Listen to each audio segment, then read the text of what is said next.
করছে। আরে সেলিম সাহেব খুব ভালো মানুষ। ভাইজান, তোমরা আমার জন্য যেটা ভালো মনে করো সেটাতে আমি রাজি। আমার রসুলের ভালোই আমার কাছে সব ভালো। আলহামদুলিল্লাহ। বাবা ঢাকায় যাবি, সেখানে তুই নতুন বাবা পাবি। যাবি ঢাকায়? সত্যি কইতাছো? সত্যি কথা কইতাছি। তোমরা রসুলকে কই পাঠাও? তোমরা তো ভালো না। শরীরটা ভালো লাগতেছে। বাবা রসুল, তোর আব্বার শরীরটা ভালো লাগতেছে না, তোর বাজারে যাইতে হবে। সমস্যা নেই। তো এই বয়সে বাজারে যাবে না তো কি করবে? ওকে এখনো ছোট আছে নাকি? সারাদিন বাসার মধ্যে বসে বসে এইটা করা সেটা করা। আপনি সবসময় ওর সাথে এইভাবে কথা বলেন কেন? আমি দেখছি যে আপনি সবসময় ওরে খালি বকা দিয়ে কথা বলেন। ও কি আপনার সন্তান না? ওর মনে কষ্ট লাগে না বুঝি? তা তো পারতেছে না, কোনো কিছুর মধ্যেই তো নাই। সারাদিন এই বয়সে বসে বসে বাপের মাথার মধ্যে বসে খাবে খালি। মন খারাপ করুন, দোষটা তো আমার। আমার বয়স হচ্ছে, তারপরে তার বাজারে পাঠান। এখান থেকে না বাজারে সবকিছু আমার দিও। আমি বাইরে যাইতেছি, তোর কিছু লাগবে? ভাইয়া তুই কি এখনই আসবি না তোর আসতে দেরি হবে? আচ্ছা শোন, আমি তোর হোয়াটসঅ্যাপে একটা অ্যাসাইনমেন্ট দিয়েছি, দোকান থেকে ওগুলো ফাইল করে আনবি। দেরি করবি না কিন্তু, তাড়াতাড়ি আসবি। দেরি করলে আমার আবার ভার্সিটি যেতে দেরি হবে। আব্বা 2000 টাকা লাগবে, দেন তো। সিটি ফি দিতে হবে। ক্লাবে জয়েন করেছি তো। 2000 টাকা? এত চিন্তার কিছু নাই, তোমার কাছে টাকা আছে, আমি দিতেছি। তুই কত কষ্ট করে সামান্য কয়টা টাকা জমাইছস, এটা দিয়ে দিলে কিভাবে হবে? এই যে বাজারের টাকা দিতেছি। বাবা আমার কাছে যে টাকা আছে ওটা আমার লাগতেছে। আমার যদি লাগে আমি তোমার চিনি নিব, তো এই টাকা দেবো একটু সামনে। এই রসুল, এই রসুল, এই যে এদিকে। কি ব্যাপার, কই যাস? ফোন কোথায় তোমার? এবার ফোন দিস। ও তো চার্জ শেষ হয়ে গেছিল। তুই কাছে যেতেছিস? যাইতেছিলাম, ফুপি কল দিছে, বললো তাড়াতাড়ি বাসায় যাই। শুনছে বাসায়? হ্যাঁ, আমি তো ওই যে কিছু বাজার দিয়ে আসছি একবার, যে মুনমুনের ওই অ্যাসাইনমেন্ট প্রিন্ট করতে বসেছি, সবজি কিনতে আসছি। এর মাঝে তোর কখন ফোন দিছিস? আধা ঘন্টা আগে ফুপি ফোন দিছে। বাসে যাইতেছিলাম, পরে রিক্সা ঘুরে চলে আস। তুই কি বাসার দিকে যাইতেছিস? আমার নেই তো রিক্সা থামাইছে কেন? আসো। আয়শা, মুনমুনকে দেখতে আসতো, ফুপা সকালবেলা হঠাৎ করে বললো। ফুপি আব্বার কিছু বলবা না? কেন রে, তোর আব্বাও কি তোর জন্য ছেলে দেখবে নাকি? তোর আব্বারে আমি সেই কবেই জানাই দিচ্ছি, তোমার মেয়ে কিন্তু আমার। তোর মা মারা যাওয়ার সময় তোরে আমার হাতে তুলে দিয়ে গেছে। আমি তোর রসুলের বউ করে এই ঘরে নিয়ে আসবো। আমি তখন তোমাকে মজার মজার রান্না করে খাওয়াবো। এমন ভালো বউ পাবা? বাপরে, এত পণ্ডিতি করতে হবে না, এখন চল। আমি স্টেপ কথাবার্তা বলি। তোমার মেয়েকে আমার খুব পছন্দ। মাশাআল্লাহ মাশাআল্লাহ। তোর মেয়েকে আমার মেয়ের ভাবি হিসেবে খুব পছন্দ হয়েছে। ওকে জয় পাঠিয়েছিলাম, খুব খুশি। সবার সামনে বললাম, কেন এটা বর্তমান যুগের ছেলে।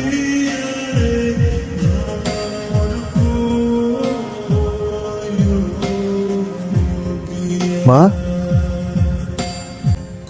মন বেশি খারাপ হয়েছে বাবা? কষ্ট পাইছো তোমার আব্বার ব্যবহারে? কষ্ট পাইও না বাবা। তোমার আব্বা না একটু কেমন জানি এরকমই, সবার সামনে একটু কেমন জানি ব্যবহার করে না? ওই দুষ্টুমি করে না, এগুলোই ভাবতেছিলাম। ছোটবেলা থেকে একলা কত দুষ্টুমি, তো কিছু এগুলো ভাবতে ভাবতে আসলে আবেগ কাজ করতেছিল। মনে কোনো কষ্ট নাই। তুমি খাও নাই না? আমার সাথে খাবা? যাও, আমি আসতেছি। আমার ছোট্ট রসুল অনেক বড় হয়ে গেছে, সে মায়ের কষ্ট বুঝে। নিজের বুকের ভিতরে মায়ের কষ্ট ধারণ করো না, গোপন করে রাখো। মায়ের কষ্টগুলি হজম করে লুকায় রাখো না। ভালো মানুষ হবো আমার রসুল। টাকা নাও, গাছ যেন নষ্ট না হয়। আমার বোনের বিয়ের কাজ করব আমি, তুই না করার কি? আমি তোমার হবু বউ, তোমার বোনের বিয়ের ডেকোরেশন করতেছো। এর আগে কি হওয়া দরকার ছিল? তোমার আর আমার বিয়ে হওয়ার কথা ছিল। তোমার এগুলো নিয়ে কোনো টেনশনও নাই। সত্যি করে বলো তো, আমার দিকে তাকায় বলো, তুমি আমাকে ভালোবাসো না? বাসি, ছোটবেলা থেকে বাসি, অনেক ভালোবাসি। ভালোবাসা কোথায় যে রাখবো বুঝতে পারছি। আর চাপাবাজি করা লাগবে না। বুঝছিসই তো, তবে ভালোবাসবো তুমি। এই এটা শুনবি না? অনেক সত্যি শুনছি, আর শোনার দরকার নাই। শোন, মন তো ভালো হতে পারে না। দরকার নাই। শোন না, আমি তোকে রসুল তাড়াতাড়ি আয়, সর্বনাশ হয়ে গেছে। এই যে মুনমুনের শ্বশুরবাড়ি থেকে যে গয়নাগাটি পাঠাইছিল, সব বাক্স খালি, একটা গয়নাও নাই। সর্বনাশ হয়ে গেছে। আমি বুঝতে পারছি এই ঘটনা কে ঘটাইতে পারে।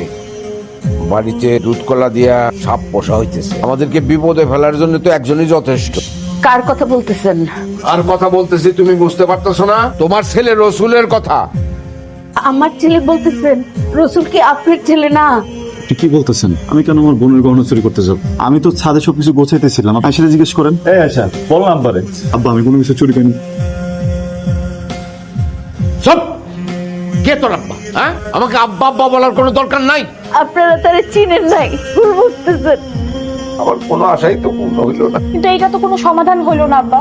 তুমি 5 কাঠা জমি বিক্রি করে আমার গয়না কিনবা, কিন্তু আমার শ্বশুর বাড়ি থেকে যে গয়নাগুলা দিল এগুলা তো ফয়সালা করলা না। চোরের তো কোনো শাস্তি হইলো না, চোরের শাস্তি দিতে হবে। ফয়সালা হবে, বাইরে থেকে ঘুরে আসছি।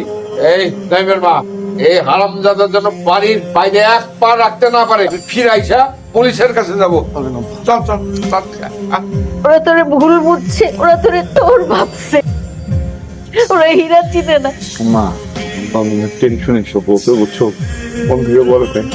তোর ভাবলে ভাবো, তাও তুই চলে যা। তুই আয়সারে নিয়ে তোর মামার বাড়িতে চলে যা। তোর জন্য আমি সবকিছু করছিলাম বাবা, তোর সুখী করতে পারলাম না, তুই এতিমির হয়ে গেলি। যা বাবা, চলে যা। চলো। এতিমি থাক তুই। আব্বা এমনি বকাঝকা দিলে ওইটা ঠিক ছিল, আজকে একটু মারছে তো, ছোটগুলোর সামনে মারছে না, আম্মা এটা নাকি কষ্ট পেয়েছে। আমি বলছি আমি না আসলে চুরিটা করিনি। আমি জানি তুমি চুরি করো নাই, তুমি এই কাজ কখনোই করতে পারো না। তাও আবার ছোট বোনের বিয়ের গয়না। তোমার মেয়ে আমার বাড়িতে ঘরে আলোকিত করে রাখবে। আমার মেয়েটাকে খুব যত্ন করে পালছে, কোনোদিন কষ্ট পাইতে দিইনি। আপনারা ওকে কোনো কষ্ট দিন না। ভাবি, আমার বিশ্বাস তুমি শিক্ষা কখনো ব্যর্থ হবে না। ভালো মতো থাকো। হ্যাঁ টাইম কোথায় গেল দেখ তো একটু। হ্যাঁ, আমার বোনের গহনা চলে গেছে। আজকে আমার বাসায় আমার বোনের বিয়ে। রসুল, রসুল, 9 পুলিশে কল দিছে। চলো, দাঁড়ানো সময় নেই, চলো। রসুল, নাইম নাই বাড়িতে? আরে স্বপন, কি বিষয়? তুমি ঘরের মধ্যে ঢুকে এরকম নাইম নাইম করে চিল্লাচিল্লি করছো, ঘটনা কি বলো তো? সেটা নাইম রেজা জিজ্ঞাসা করুন, সে কি এমন করছে যার কারণে আমাকে আপনার বাড়িতে এসে নাইম নাইম বলে চিল্লাইতে হইতেছে? জিজ্ঞাসা করুন তার কাছে সে কি করছে। কিসের বিচার, কি ঘটনা? স্বপন, তুমি যে কথাটা বললাম আমি কথাটা কিছুই বুঝতে পারলাম না। লুকোচুরির কি আছে এখানে? আমার সব কথা আপনারা খুলে বলার জন্য ভিতরটা ধকপক ধকপক করতেছে। সকলে প্লিজ ভাই, কান্না আসতেছি তো, ক্লাবে আসতেছি তো ভাই। অনেক দেরি করে ফেলছেন শ্বশুর। থাপ্পড়টা আরো আগে মারা উচিত ছিল। কি হয়েছে বলো? আপনার আদরের সন্তান নাইম তার আদরের ছোট বোনের শ্বশুর বাড়ি থেকে পাঠানো গয়না বিক্রি করছে 1 কোটি টাকা। এই টাকা দিয়ে জোয়া খেলে পুরো টাকাই হারছে। এই শোন, তোর আজকে থেকে আমি ত্যায্য করলাম। কি করছি আমি কি করছি?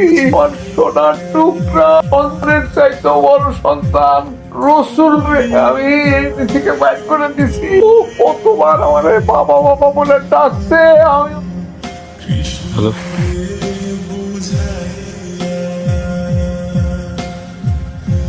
চেয়ারম্যানের খবর দাও, বাড়ি বন্ধক দিয়ে দিব। এখন আমাদের অনেক টাকা দরকার, তোমার আব্বারে বড় ডাক্তার দেখাতে হবে। তোমার আব্বাই যদি বাইচে না থাকে এইসব দিয়ে কি হবে? আম্মা, আমি জানতাম কেউ না বুঝলে তুমি বুঝবা, আব্বারে বাঁচাইতে হবে। আমার তুমি জমি দলিল গুলো দাও। টলির টলির সবকিছু দিয়ে দিতেছে, তুই কথা বল। আপনারা কারা জিনিসপত্র লন্ডভন্ড করতেছেন? কার অনুমতি নিছেন? আমার স্বামীর বাড়ি ছেড়ে আমরা কেন যাব? মালপত্র কেন এরকম করতেছেন? আমার ছেলে নাইম, রসুল ওরা আসুক। কি বললেন? আপনার ছেলে নাই এই বাড়ির দলিল সহ সবকিছু বিক্রি করে দিয়ে চলে গেছে। এখন সব থেকে ভালো হয় আপনি এই বাড়ি থেকে চলে যান। আমার ছেলে নাইম তার বাবার বাড়ি বিক্রি করে দিছে?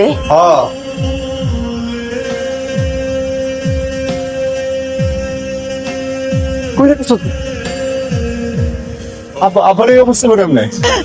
আব্বা কি হয়েছে আপনার? কথা বলতেছেন না কেন? তোর আব্বার বাড়িতে নাই, নাইম তোর আব্বার টিপসই নকল করে নিয়ে গেছে, তোর সবকিছু দখল হয়ে গেছে। আমি তো সারা জীবন একটা বাবা চাইছি। ছোটবেলা যখন সবাই আমার এতিও ডাকতো, আমাকে একটু ভালো লাগতো, বলতে পারতো